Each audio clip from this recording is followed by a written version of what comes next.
Hello friends, कैसे हैं आप सब। स्वागत है आपका हमारे यूट्यूब चैनल स्टडी हाइक में।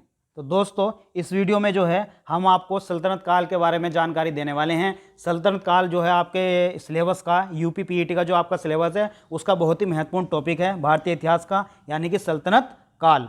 तो सल्तनत काल के विभिन्न वंशों के बारे में, उनके मुख्य मुख्य जो शासक रहे हैं उनके बारे में, जो कि एनसीईआरटी आधारित हैं, यानी कि जो एनसीईआरटी के अंतर्गत दिए गए हैं उसी पर आधारित जो है ये वीडियो है। उसी के आधारित आपको जितने भी वंश इसमें सल्तनत काल में दिए गए हैं उनके बारे में, उनके महत्वपूर्ण शासकों के बारे में हम जानकारी देने वाले हैं। तो चलिए दोस्तों, वीडियो स्टार्ट करने से पहले जिन लोगों ने हमारे चैनल को सब्सक्राइब नहीं किया है वो चैनल को सब्सक्राइब जरूर कर लें, और जिन्होंने वीडियो को लाइक नहीं किया लाइक करें, शेयर करें, कमेंट करें। ठीक है दोस्तों, चलिए स्टार्ट करते हैं आज की वीडियो। सल्तनत काल। सल्तनत काल का जो कालखंड है वो 1206 से लेकर के 1526 ईस्वी तक जो है माना जाता है, यानी कि 1206 में इसकी स्थापना हुई और 1526 में इसका सल्तनत काल का समापन हो गया। इसके अंतर्गत जो है कुल मिलाकर के 5 वंशों ने शासन किया समय समय पर, जैसे गुलाम वंश, खिलजी वंश, तुगलक वंश, सैयद वंश और लोदी वंश।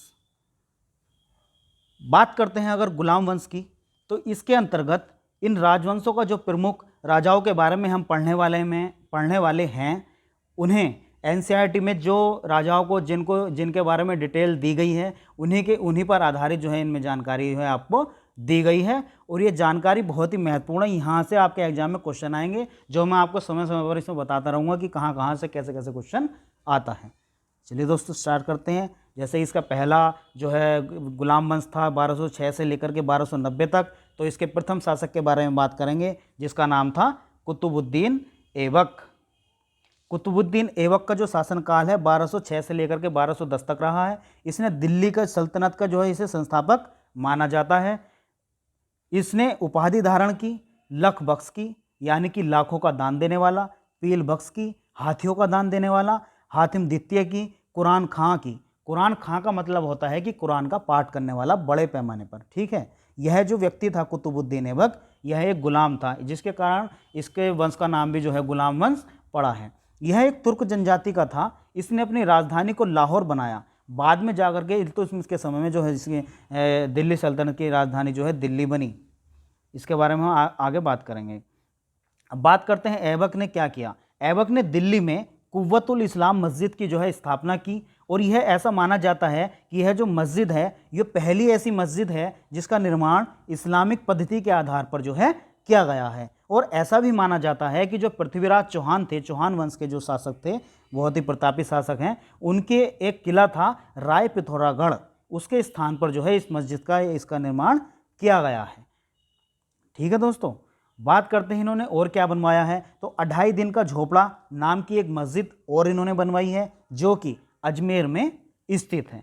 अब आपसे क्वेश्चन पूछ लिया जाएगा कि 2.5 दिन का झोपड़ा किसने बनवाया, तो आप सीधा सीधा आंसर दे देंगे कि उसमें कुतुबुद्दीन ऐबक ने जो है बनवाया। अलाउद्दीन खिलजी, तुगलक या लोदी, कुछ भी जो है उसके अंतर्गत जो है इसमें ऑप्शन में आपका आ सकता है। अब इसने कुतुब मीनार का निर्माण भी कराया।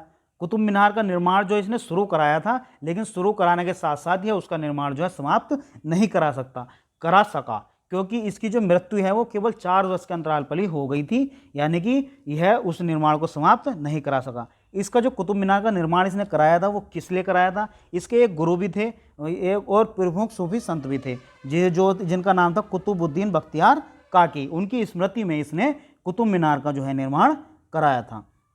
इसकी मृत्यु जो है 1210 में हो गई है लाहौर में। हुई कैसे है? चौगान खेलते हुए, चौगान नामक एक खेल था, उसको खेलते हुए घोड़े से गिरने के कारण इसकी मृत्यु जो है हुई, ऐसा माना जाता है। ठीक है, अब बात करते हैं इसके अगले शासक के बारे में, जिसका नाम था इल्तुतमिश। इसका शासनकाल 1210 से लेकर के 1236 तक रहा है। इल्तुतमिश को दिल्ली सल्तनत का वास्तविक संस्थापक भी कहा जाता है, जिसका प्रमुख कारण है कि इसने जो है सर्वप्रथम दिल्ली को अपनी राजधानी बनाया। यह जो है एक जनजाति थी तुर्क, उसका यानी कि तुर्क जनजाति का यह व्यक्ति था। इसने उपाधि धारण की है सुल्तान ए आजम के नाम से। ठीक है, ये गद्दी पर कैसे बैठा? आरम शाह नाम का एक व्यक्ति था, उसको इसने युद्ध में हरा करके गद्दी पर ही है बैठा। दिल्ली को राजधानी बनाने वाला भी है पहला शासक था, ये तो मैंने आपको भी बताया ही है। इसने क्या क्या किया, इसने इक्ता व्यवस्था की शुरुआत की, जो एक भूमि बंदोबस्त था, यानी कि भूमि की व्यवस्था किस प्रकार की जाए, इस प्रकार का एक बंदोबस्त था इक्ता व्यवस्था। अब क्वेश्चन कैसा आएगा, क्वेश्चन आपसे आएगा कि दिल्ली सल्तनत में या सल्तनत काल में इक्ता व्यवस्था की शुरुआत करने वाला शासक कौन था। तो उसमें विभिन्न शासकों के नाम दिए जाएंगे, आपको क्या लगाना है, इल्तुतमिश। इन्होंने ही इक्ता व्यवस्था की जो है शुरुआत की थी। पहला तुर्क शासक था जिसने शुद्ध अरबी के सिक्के चलाए। यह भी क्वेश्चन बन सकता है कि ऐसा कौन सा शासक था दिल्ली सल्तनत का जिसने शुद्ध अरबी के सिक्के चलाए, तो आपको इल्तुतमिश जो है बताना है। बात करते हैं इसने कौन कौन से सिक्के चलाए। तो पहला सिक्का था इसका चांदी का टंका और दूसरा था तांबे का जीतल। दोस्तों यहां पर ध्यान ये रखना है कि कभी कभी यहां से जो क्वेश्चन बनता है वो इस प्रकार से बनता है कि तांबे का जीतल नामक सिक्का किस शासक ने चलाया। तो आपको क्या बताना है, इल्तुतमिश। तो ये सारी चीज़ें जो है आपको गौर करके पढ़नी है, यानी कि इसे रटना नहीं है, समझना है, ठीक है। इसने जोधपुर में अतारकिन का जो है दरवाज़ा निर्मित कराया, ठीक है। बात करते हैं इसने आगे क्या किया। तो भारत में प्रथम मकबरा बनाने का जो श्रेय है वो इल्तुतमिश को ही जाता है, यानी कि भारत के अंदर जो प्रथम मकबरा बनाया, उसका निर्माण कराया, वो कौन शासक था, तो इल्तुतमिश। यहां से भी क्वेश्चन बन सकता है। अब बात करते हैं नेक्स्ट शासक की, जिसका नाम था रजिया सुल्तान। यो जो है दिल्ली सल्तनत की भी और दिल्ली सल्तनत की जो है ये प्रथम और अंतिम महिला शासक थी, मुस्लिम महिला शासक थी, मुस्लिम महिला शासक।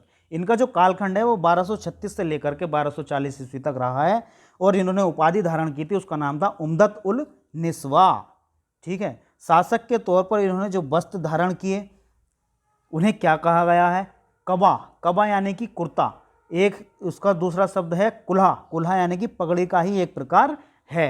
इनके बारे में और इससे ज़्यादा जानकारी जो है इतनी इम्पोर्टेंट है नहीं, जो जिसलिए मैंने आपको जो है इतना ही इसमें बताया है। तो दोस्तों ये थी जो है दिल्ली सल्तनत के बारे में और उसके महत्वपूर्ण शासक यानी कि कुतुबुद्दीन ऐबक, इल्तुतमिश और रजिया सुल्तान के बारे में महत्वपूर्ण जानकारी। नेक्स्ट वीडियो के माध्यम से हम आपको इसके अगले शासक के बारे में जानकारी देंगे जो कि बहुत ही महत्वपूर्ण है। तो दोस्तों अगर ये वीडियो अच्छी लगी हो तो इसको लाइक कीजिए और ज़्यादा से ज़्यादा शेयर कीजिए और हमारे चैनल के साथ अधिक संख्या में जुड़िए। और हम आपको पता ही है कि यूपी पीईटी की जो तैयारी है 60 दिनों में आपको संपूर्ण तैयारी कराने वाले हैं। तो तब तक के लिए दोस्तों धन्यवाद।